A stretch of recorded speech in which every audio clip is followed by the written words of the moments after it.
Jadi gini, pantunnya ada. Iya. Yuk kita nanam kopi di pinggir kali. Cakep. Ngelihat ikan pada berseliwer. Artinya. Nanti lu kalau ngopi pagi-pagi, badan lu pada jadi seger. Wah. Jawara tuh bagaimana musuhnya jadi sahabat. Itu arti jawara. Iya. Kirain bisa. Ada salah satu pendekar. Pendekar itu bukan ciat-ciat. Arti pendekar itu bangsa Sangsangkerta zaman kuno. Pandai, derma, dan karya. Pendekar. Pandai, derma, karya. Lu sekolah di mana lu? Lah itu dia. Tahun 80-an sekian kali Pesanggerahan sampai gue judulnya kesel. Awalnya kesel. Kesel. Iya. Judulnya kesel.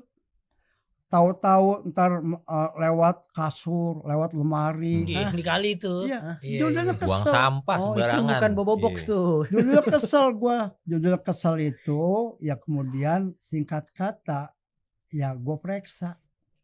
Kalau bahasa lu survei. Oke. Bahasa keren lu. Survei. Gue bahasa gue pengen tahu. Nggak ada lagi pun jamblang di pinggir kali. Nggak ada lagi ikan gabus kalau gue mancing. Nggak ada lagi pun kirai. Pada akhirnya keputusannya kemudian kalau nggak salah 17 orang Bang Nadi, Bang Suman udah pada pulang ke Rahmatullah. Mudah-mudahan Allah kasih terima amal gitu. Amin. Gua survei pengen tahu ujung kali Pesanggerahan ada di Gunung Pangrango. Dengerin Hulunya berarti. Dengerin gua ngomong nih. Dengerin, Jar. Jadi Nusantara itu namanya ikatan. Ya peradabannya dari situlah kemudian Sunda Kelapa pelabuhan dunia terbesar. Itu. Makanya disitulah kemudian pusatnya sentralnya beberapa 13 sungai. Itu jalur namanya jalur rempah-rempah Nusantara.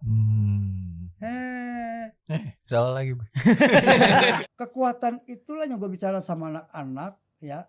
Kita jangan lemah karena Jakarta sebagai kekuatan ekonomi dunia. Ini. Jadi lah, ya kalau lu masuk prokes lu besok ini gara-gara gua ngomong pada bubar, mana nampus lu. Maju terus baik. Ini Jakarta sebagai dunia informasi lu. Gua butuh sama lu. Makanya gua datang nih. Makasih pijitin lu ya. Gua butuh. Gua jangan bebain.